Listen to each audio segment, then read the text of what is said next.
یہ اس دور کی بات ہے جب جنرل راحیل شریف کو فوج کا سربراہ مقرر کیے ہوئے 1 سال سے زیادہ کا عرصہ ہو چکا تھا۔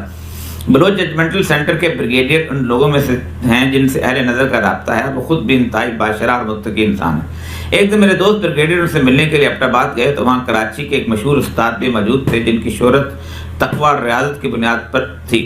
انہوں نے وہاں اپنا خواب بیان کیا کہ میں نے خواب میں رسول اللہ صلی اللہ علیہ وسلم کی محفل دیکھی جس میں حضرت عمر فوج کے کسی باجوہ جرنیل کو ساتھ لے کر آئے اور بیٹھ گئے۔ رسول اکرم نے اسے کچھ ادا کرنے کے لیے ہاتھ بڑھایا تو جرنیل نے بایاں ہاتھ سے اسے لینا چاہا۔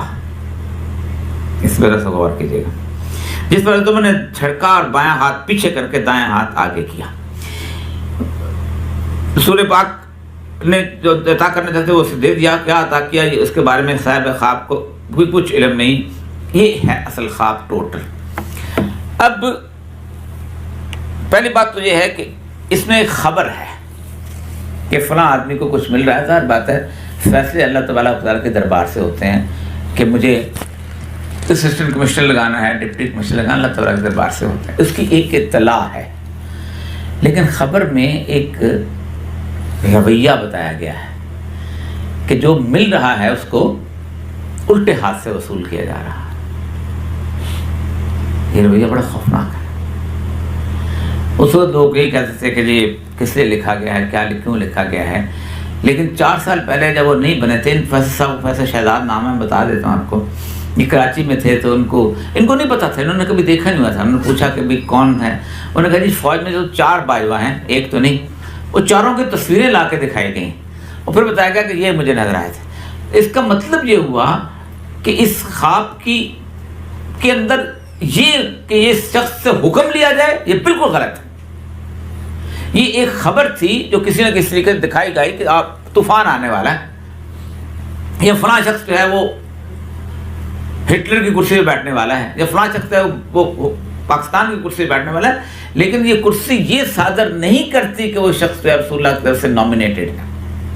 اسی طرح آج کل ایک اور خواب کا چرچا ہو رہا ہے جس کو بڑے لوگ پیش کر، اور بھی کئی اس طرح کے خوابوں کے بارے میں پیر پنجر ٹائپ چیزیں جو ہیں وہ لوگوں کو بناتے پھرتے۔ ٹھیک ہے، اللہ تعالیٰ نے ان کو دی ہوگی، لیکن ان کی بات خبر ہو سکتی ہے، حکم نہیں کہ میں ایک بزرگ کسی نے دیکھا کہ رسول اکرم صلی اللہ علیہ وسلم کے دربار پہ عمران خان حاضر ہوئے تو رسول اللہ صلی اللہ علیہ وسلم کہتے ہیں کہ میں نے ان سے منہ موڑ لیا۔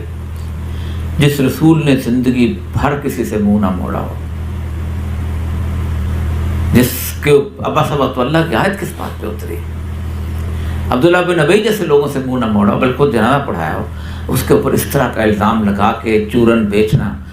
تو ایک بات میں بڑی واضح کرتا ہوں کہ آج کے دور میں جہاں اور بھی فتنے موجود ہیں، وہاں خواب کا اور پیشگوئی کا اور الہام کا یہ فتنہ سب سے زیادہ ہے، اور اس فتنے میں مت گھیریے گا سید الانبیاء صلی اللہ علیہ وسلم کی احادیث کے علاوہ کوئی اور چیز ہمارے لیے حکم کا درجہ نہیں رکھتی۔